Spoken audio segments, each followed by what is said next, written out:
여러분 안녕하십니까? 꿀송이 보약 큐티를 시작하겠습니다. 오늘은 2020년 2월 27일 목요일입니다. 자, 2월 달도 거의 이제 막바지에 접어들고 있습니다. 저는 아직도 뭔가 이 기침이 완전히 종식되지는 않았습니다. 그래서 늘 조심하고 있습니다. 365일 중에서 오늘 58일째 되는 날입니다. 신명기 22장에서 24장 말씀 공부를 하겠습니다. 지금 시국이 어렵습니다. 우리나라도 정말 이 팬데믹이라는 것이 세계적인 전염병인데 이 팬데믹이 와가지고 코로나 19를 거꾸로 하면 9일이잖아요. 시편 91편에 보면 하나님이 자기 백성을 그 전염병에서 너를 지켜 보호하실 것이다 라는 말씀이 있어요. 그래서 좀 불안하신 분들은 약을 한 제 지어드리겠습니다. 제가 드리는 약은 한약재가 아니고 제가 지어드리는 약은 성경의 양식입니다. 성경 양식. 그래서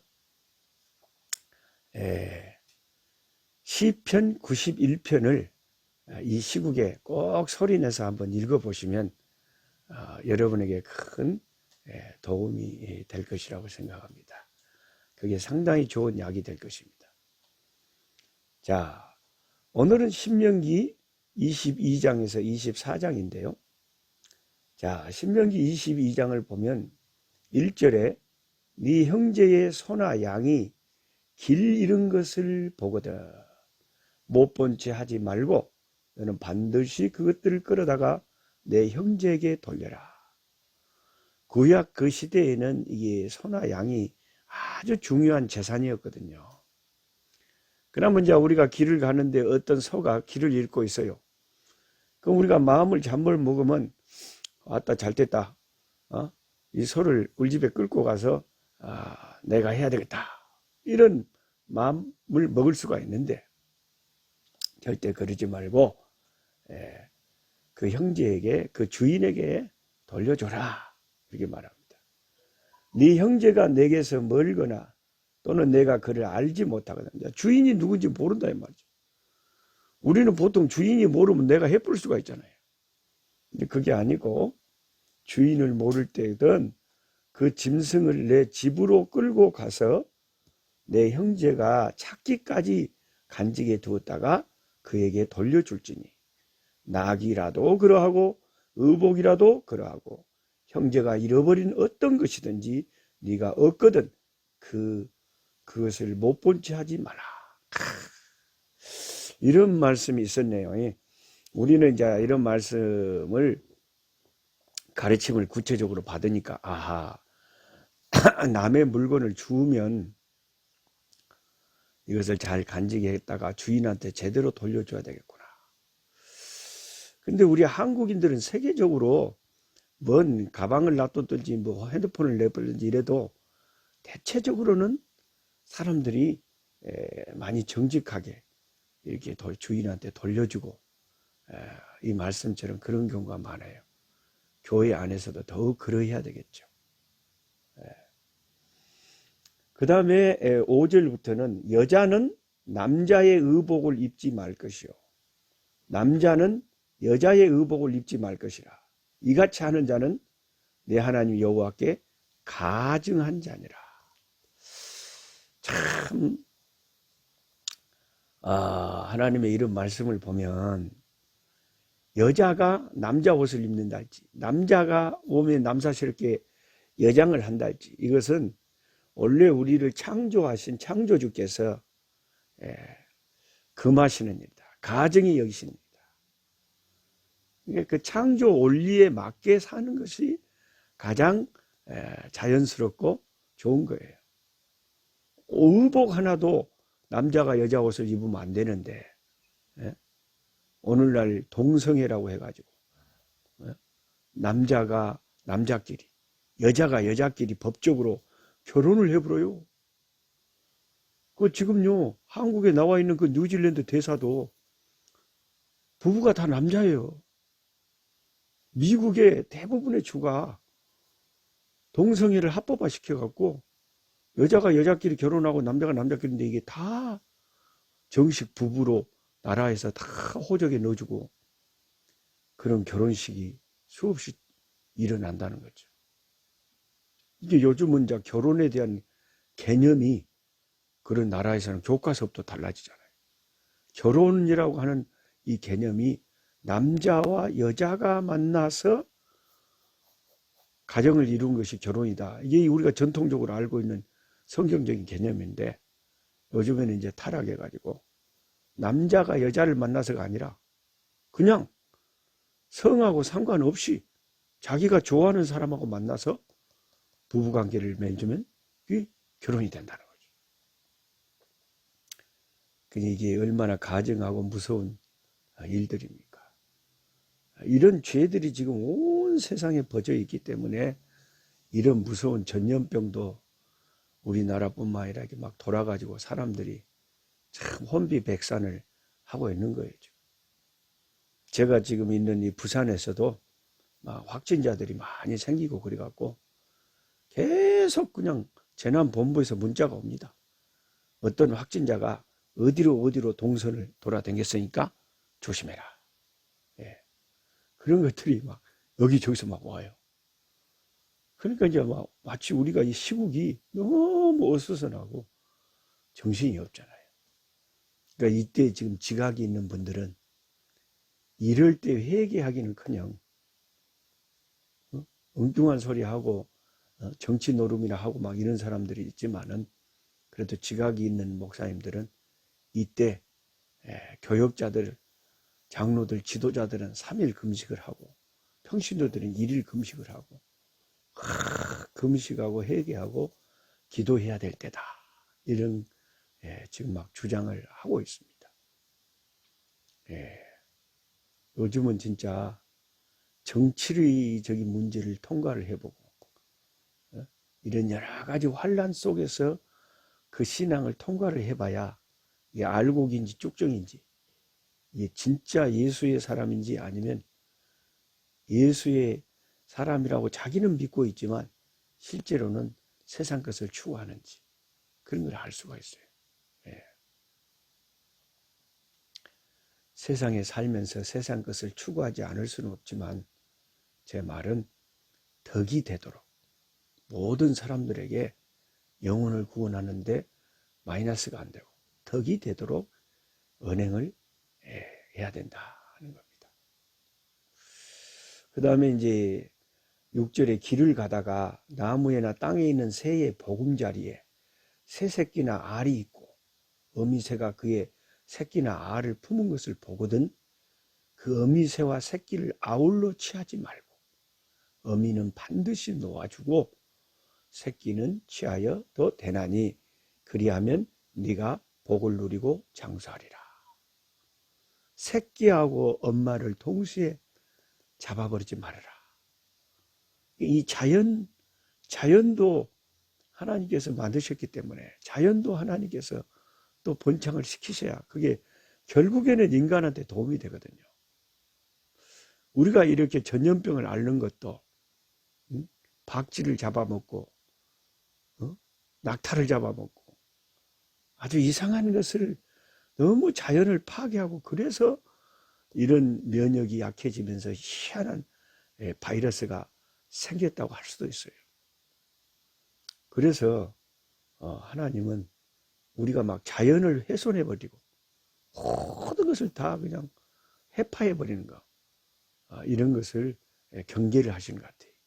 이 지구상에 살고 있는 인간들은 하나님 만드신 자연과 공존해야 되기 때문에 자연 보호 이런 것을 가르쳐 주시는 것이 아닌가 생각합니다.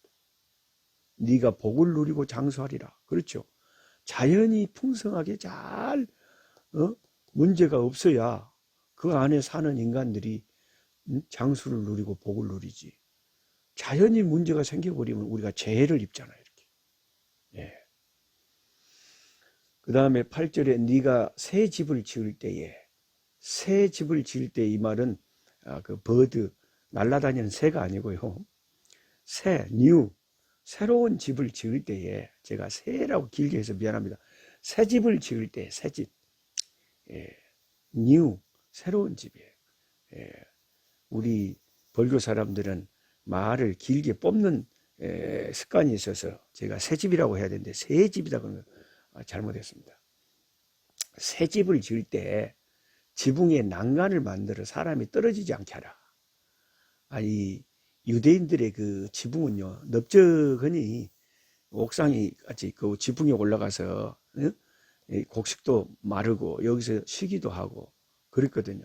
근데 난간을 안 만들어 놓으면은 사고가 나면은 난간에서 톡 떨어지면 안 되겠잖아요. 그러니까 안전사고, 다른 이웃을 혹시 놀러 왔다가 안전사고 나지 않도록 이런 것까지 세상에 세세하게 신경 써서 꼭 옥상에 난간을 만들어라, 지붕에. 그렇게 말합니다. 그 다음에 포도원에 두 종자를 섞어 뿌리지 말라. 그리하면 내가 뿌린 씨의 열매와 포도원의 소산을 다 뺏길까. 두 개를 섞어서 하는 것을 싫어해요. 섞는 것을 싫어해요. 하나님은 순수한 것을 좋아하지 뭐든지 섞는 것을 이상하게 경계를 하십니다. 그게 그만큼 하나님은 그 믹스하는 거, 섞는 거, 순수하지 못한 거, 그런 것을 싫어하신다 하는 교훈이 되는 거죠. 양털과 배실로 섞어 짠 것을 입지 말고 그냥 옷을 만들더라도 이것저것 섞어 짜지 마라. 또 겉옷에 내 귀에 술을 만들라. 그 다음에 이제 누구든지 아내를 맞이하여 13절부터 그에게 들어간 후에 그를 미워하여 비방거리를 만들어 그에게 누명을 씌워 이르되 내가 이 여자를 맞이하였더니 그와 동침할 때 그가 처녀임을 보지 못하였노라 하면, 참 별의별 것을 다 참 이렇게 자세하게도 가르쳐 너무나 세요. 그 남자가 괜히 자기 부인이 미워져 가지고 이 부인이 같이 살아보니까 처녀가 아니었다 이래가지고 막 트집을 잡으면 그거 어떻게 해야 되냐. 16절에 처녀의 아버지가 장로들에게 말하기를 내 딸을 이 사람에게 아내를 주었더니 그가 미워하여 비방거리를 만드는데 보라 이것이 처녀의 표적이라. 그래서 구약에는 습관이 처녀의 표적을 그 딸의 부모들이 보관을 했다는 거예요. 혹시 뭔 이런 일을 대비해서. 처녀의 표적이라는 것은 이제 첫날 밤에 남편과 잠자리를 같이 하고 그 이불을 친정 처녀의 부모가 보관을 했다. 그걸 알 수가 있습니다. 참 우리가 상상할 수 없는 다양한 상황을 설정하면서 우리에게 이런 것을 가르쳐 주고 있습니다. 그 다음에 이제 남자가 여자를 강간을 했으면 어떻게 되냐. 이것도 두 가지 경우로 달라져요. 처녀를 들판에서 강간을 했으면 이 남자는 돌로 쳐 죽이라 그랬어요. 남자가 어떤 약혼한 처를 들에서 강간해서 그 강간은 남자를 죽이라 그랬어요. 근데 여자는 죽이지 말라는 거예요. 들에서 그랬어요. 근데 만일 남자가 이제 들이 아니고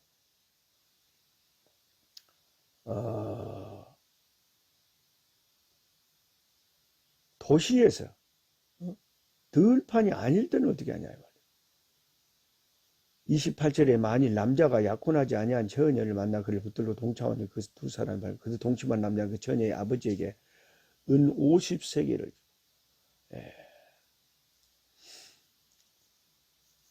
들판이 아닐 때는 그 처녀에게도 책임을 물었어요.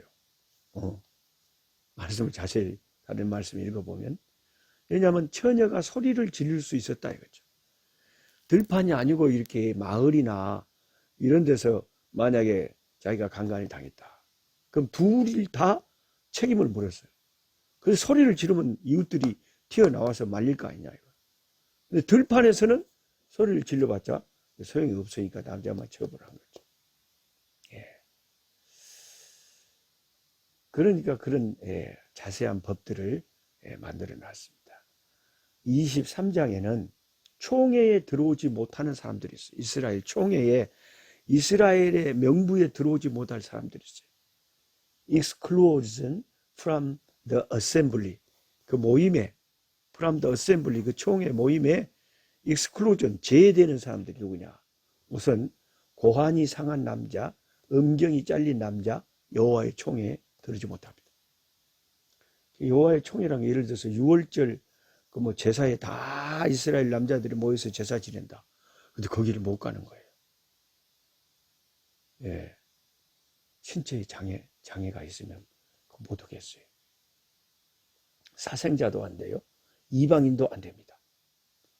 애굽 사람은 정 들어오고 있으면 3대 후의 자손은 여호와의 총회에 들어올 수 있다고 했어요. 그럼 여러분 오해하지 마세요. 혹시 장애를 입고 있는 분들, 저도 장애인입니다만은, 그러면은 어떻게 하나님이 장애를 입은 것도 서러운데 하나님의 총회에도 못 들어오게 하시냐? 이럴 수가 있냐? 그래서 여러분 예수님이 오신 거잖아요. 그러니까 구약의 이런 것을 통해서 하나님이 얼마나 흠 있는 것을 싫어하시고 온전한 것을 좋아하시는지를 뼈저리게 느끼는 거예요. 그러다가 예수님이 딱 오시니까 이제 예수님이 자유가 되고 복된 소식이 되고 예수님이 오셔서 흠 있는 우리들을 받아주신다. 그 구약이 있어야 예수님에게 우리가 그 은혜를 입었을 때 얼마나 이 은혜가 큰 줄을 알 수가 있다는 거예요. 그래서 신약은 구약에 의해서 빛나는 거예요. 그래서 우리가 구약을 계속해서 공부를 하면서 신약적인 관점에서 구약을 비춰봐야 되는 거죠. 그 다음에 이제 진영을 거룩하게 하시려고 9절에 네가 적군을 치러 출진할 때에는 모든 악한 일을 스스로 삼갈지니 너희 중에 누가 밤에 몽설함으로 부정하거든 진영 밖으로 나가고 진영 안에 들어오지 아니하다가 해질 때에 목욕하고 해진 후에 진에 들어올 것이요 네 진영 밖에 변소를 마련하고 그리로 나가되 네 기구에 작은 삽을 더하여 밖에 나가서 대변을 볼 때에 그것으로 땅을 팔 것이요 몸을 돌려 그 배설물을 덮을지니 이는 내 하나님 여호와께서 너를 구원하시려고 적군을 내게 넘기시려고 내 진영 중에 행하심이라. 그러므로 내 진영을 거룩히 하라. 그리하면 네가 저 불결한 것을 보시어 널다. 이스라엘이 거주하는 진영에는 하나님이 함께 하시는 곳이기 때문에 하나님이 함께 하시는 곳은 거룩하게 깨끗하게 해라. 화장실 변소도 진영 밖에다가 놔둬. 부정한 자들은 진영 안에서 밖으로 나가서 깨끗하게 한 후에 들어오고 항상 진영을 깨끗하게 하라. 그런 말씀을 하고 그 다음에 그 23장 24절에 보면 내 이웃의 포도원에 들어갈 때 마음대로 포도를 배불리 먹어도 되느니라. 그러나 그릇에 담지는 말라. 참 이런 좋은 말씀이 있었어요.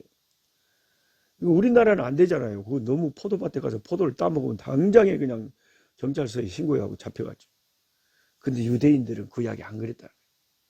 얼마든지 내가 가서 배고프면 포도밭에 딱 입에 넣는 것은 뭐라고 하는다. 그릇에 넣으면 문제가 됐지만. 그러니까 가난한 자를 생각하시는 그 이웃을 생각하시는 법이 너무나도 확실했다는 거예요. 참 하나님 사랑 이웃 사랑. 예. 그 다음에 이제 24장에는 이혼과 재혼에 대해서 말씀하실 때 아내를 데려온 후에 그에게 수치되는 일이 있음을 발견하고 부정한 일을 발견하고 그를 기뻐하지 아니하면 그때는 이혼 증서를 써서 그의 손에 주고 그를 자기 집에 내보내라. 이것도 신약의 예수님은 그 당시에 모세 당시에 이스라엘 백성이 너무나 악했기 때문에 그렇게 이혼 증서를 써서 이혼하라 했지만 실제로 하나님이 더 원하시는 것은 이혼을 하지 말라는 거죠. 가능하면 이혼을 안 하는 것이 가장 하나님이 좋아하시는 것이고, 예, 어쩔 수 없는 경우는 이런 경우가 있다 하는 것입니다. 예, 그 다음에 이제 그 24장 20절에 재미있는 말이 있는데요. 네가 네 감람나무를 떤 후에 그 가지를 다시 살피지 말라. 감람나무에 막 예를 들어서 우리 감나무를 땄잖아요. 딴 다음에 아따 몇 개나 남았다냐고 살펴보지 말아요. 그 말은 뭔 말이에요? 남아있는 것은 그대로 남겨두라는 거죠.